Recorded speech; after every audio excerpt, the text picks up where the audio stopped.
Hey, what's up, everybody? So this week we have the 7-7 Cleveland Browns coming to Green Bay on Christmas Day to face off against the Packers, who are currently sitting at 11-3. And so coming into this game, the Browns are just coming off a loss to the Raiders, barely losing. That was a crazy game near the end there. The Raiders kick a field goal to barely hold off the Browns. And I mean, one of the biggest reasons the Browns did lose that game, they did have about 18 players on the COVID reserve list, 8 of which were their starters. And so because of that, of course, they had to start third-string quarterback Nick Mullins, who played okay at times, but he only threw for 147 yards in that entire game. The Browns definitely weren't at their best, coming to that game with all the players that they were missing. So coming into this game versus the Packers, the Browns should be getting, at least a majority, you would think, of these players back. We'll have to wait and see exactly what happens.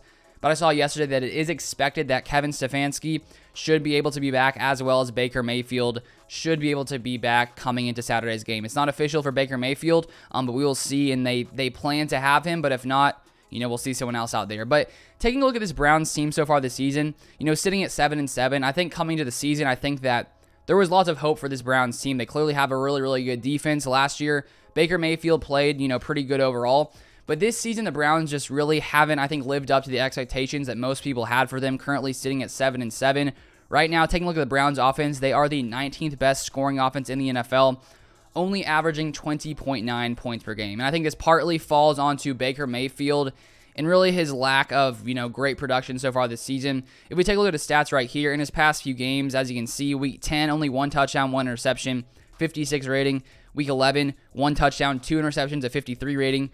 And then the next week, 1 touchdown, 0 interceptions. And then the last time he played versus the Ravens, 2 touchdowns, 1 interception, a 91.9 rating. A little bit better in that game. But Baker Mayfield just hasn't been consistent this season. He, of course, has been dealing with that injury, which, probably holds him back a little bit. But still, he hasn't really been very productive. And so I think that's one of the reasons that this Browns team really hasn't reached their full capabilities, just because its offense hasn't really played at the level that they played at last year. The one thing this offense, though, still does have going for them is their running game. They are the 5th best rushing offense in the NFL, averaging 139.7 yards per game. Nick Chubb, of course, one of the best running backs in the NFL. This season has 190 rushes, 1,017 yards, averaging 5.4 yards per carry.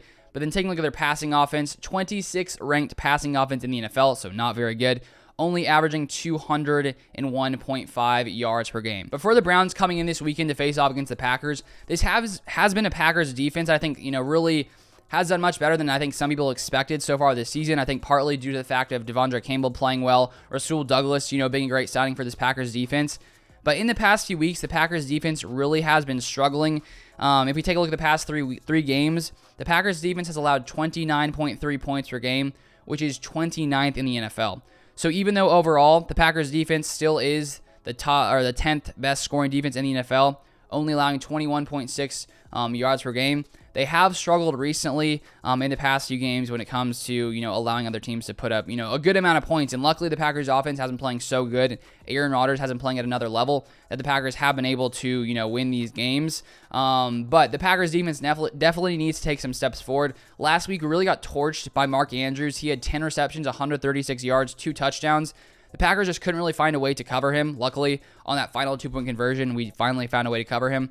But Darnell Savage was on him a lot, and he just kept getting beat. Mark Andrews is a big guy. Darnell Savage definitely not, able to match up with him. And so Tyler Huntley coming in there, subbing in for Lamar Jackson, who wasn't able to go, played really well. And really in the final 2 drives for the Ravens, they really did so much damage to this Packers defense. Huntley was just running all over. Packers couldn't really contain him. He's so fast, no one can track him down. And of course, most quarterbacks don't have that kind of speed. But the Packers almost gave that game away. Luckily, we were able to stop them on that 2-point conversion, because the Packers, it seemed to me in the final 8 minutes that they had that game won. But the Ravens came back, almost came back and won that game, which is a little frightening. But luckily, the Packers were able to get a stop when it mattered most, which they still have been able to do, even though they have been struggling in the past few weeks. They are still able to make some stops at key times. That 1 4th down to start the game didn't allow them to score. They couldn't convert on 4th and goal. Another 4th down earlier in the game, the Ravens go for it. Packers stop him. Then that final 2-point conversion, the Packers do stop him. So the Packers do still have, I think, a really solid defense, a great, pass rushing unit, of course, with Preston Smith playing great and Rashawn Gary playing great. So coming into this game, if Baker Mayfield does play, I think the Packers are going to be able to get pressure on Baker Mayfield. Right now, the Browns' offensive line allows the 11th most sacks per game at 2.4 sacks per game. So hopefully Kenny Clark will be able to come back for the Packers this week, because last week he was on the COVID reserve list, and I think that we saw just how important Kenny Clark is and really the damage that he does do in the interior. Because, I mean, he's constantly, disrupting plays when he's in there. And without having that presence of Kenny Clark in the middle, I think it definitely hurt us in this game versus the Ravens. So hopefully he'll be back, and this Packers, pass rushing unit will be able to get lots of pressure on Baker Mayfield, which I think they will be able to do, coming into this game coming up on Saturday. So now moving to the other side of the ball, this Packers offense has been playing at another level these past, 3, 4, 5 games. If we take a look at the past 3 games, the Packers have averaged 37.3 points per game, which is the best in the NFL. So this is an offense that, in the first game of the season versus the Saints, definitely came out very, very flat, and lots of people were like, what in the world is going on with the Packers? They were one of the best offenses in the NFL, and they just got completely shut out in the first game. But luckily, since that point, the Packers really have been able to take it to another level these past few weeks. For a majority of the season, the beginning of the season, the Packers offense was sort of average, and it was really the defense that was winning these games for us. But in these past few weeks, it really has been this Packers offense that has allowed the Packers to win these games. Because as I already said, the Packers defense the past few weeks has been one of the worst when it comes to points allowed. But because the Packers offense has been one of the best in points scored, we have been able to stay at 11-3. So it's definitely promising to see Aaron Rodgers, playing at the level he is right now. And now it seems he could come in here and win the MVP, especially after Tom Brady had that, poor showing versus the Saints where they put up, a straight 0 points. And so with Aaron Rodgers playing the way that he is, coming into here in Green Bay on Saturday, on Christmas, if he gets 1 touchdown pass, he will break Brett Favre's passing touchdown record for the, the Packers organization.